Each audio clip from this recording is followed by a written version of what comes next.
मी आणि सुकन्या आता जवळपास 30 वर्षानंतर कुसुम मनोहर लिहिल्यानंतर आम्ही नाटकात काम करतोय.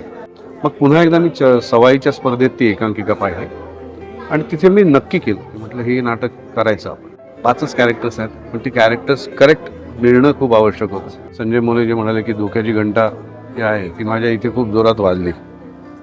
मे बी मी एका मुलीचा बाप असल्यामुळे असेल. ही एकांकिका मी पहिल्यांदा अटल करंडक नावाच्या स्पर्धेत पाहिली आणि मी हल्लो.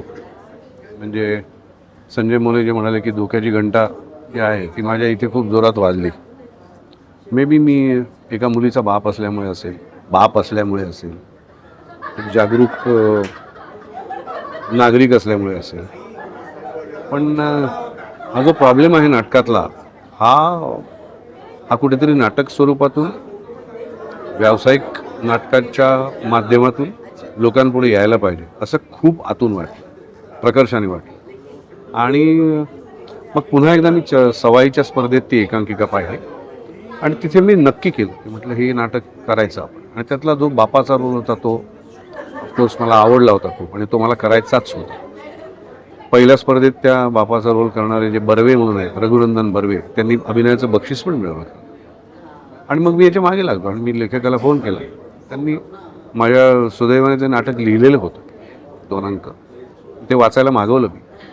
मग ते वाचलं आणि मग त्याचा निर्मात्यांचा शोध सुरू झाला. या लेखकाची ज्यांनी नाटक लिहिलं आहे त्या लेखकाची अशी इच्छा होती खूप मनापासून की हे व्यावसायिक येताना त्यांनीच ते दिग्दर्शक करावं. आणि जी मला खूप पटली होती की त्यांनीच ते लिहिलं आहे, त्याचंच ते अपत्य आहे, त्यांनीच ते दिग्दर्शित करावं. जी इच्छा विजय केंकरेला मी नाटक वाचायला दिलं होतं त्यांनी सुद्धा सांगितलं की नाही त्यालाच करू दे. आणि त्याची ती इच्छा होती की मी सर खूप वाट पाहिली आहे, 15 वर्ष मी थांबलो आहे आणि मला ते नाटक दिग्दर्शित करायचं. त्यामुळे काही गोष्टी अडचणी होत्या, सगळे निर्माते तयार होत नाहीत वगैरे वगैरे. आणि सुदैवाने ही संस्था जी आहे यातले 5ही निर्माते, मी त्यांना सुरुवातीला सांगितलं की ह्याचा जो लेखक आहे तोच दिग्दर्शन याचं करणार आहे. ते तयार झाले आणि आता आम्ही तालमी सुरू केली आहे. आणि मग एक छान छान कलाकार आम्हाला मिळायला लागले. एक छान मुलगी आम्हाला मिळाली, जी महत्त्वाची भूमिका होती ती तशी दिसली पाहिजे, हा मेन त्याचा पहिल्यांदा उद्देश होता. त्या वयाची आणि इनोसन्स तिच्याकडे पाहिजे. तिचा भाऊ जो क्रिकेटर आहे तो क्रिकेटर वाटला पाहिजे. आई जी माझ्याबरोबर माझी बायको शोभली पाहिजे. आणि माझी आई. ही 5च कॅरेक्टर्स आहेत, पण ती कॅरेक्टर्स करेक्ट मिळणं खूप आवश्यक होतं आणि ती मिळत गेली. आणि मुख्य म्हणजे सुकन्या कुलकर्णींनी वाचल्यावर तिला काही गोष्टी हव्या होत्या, त्या ज्या ॲड झाल्या त्यासुद्धा खूप चांगल्या झाल्या. त्यामुळे ते जे होतं ते चांगल्यासाठी होतं असं आपण म्हणूया. आणि ते सगळं एकदम परिपूर्ण तयार झालं. आणि मी आणि सुकन्या आता जवळपास 30 वर्षानंतर कुसुम मनोहर लिहिल्यानंतर आम्ही नाटकात काम करतोय.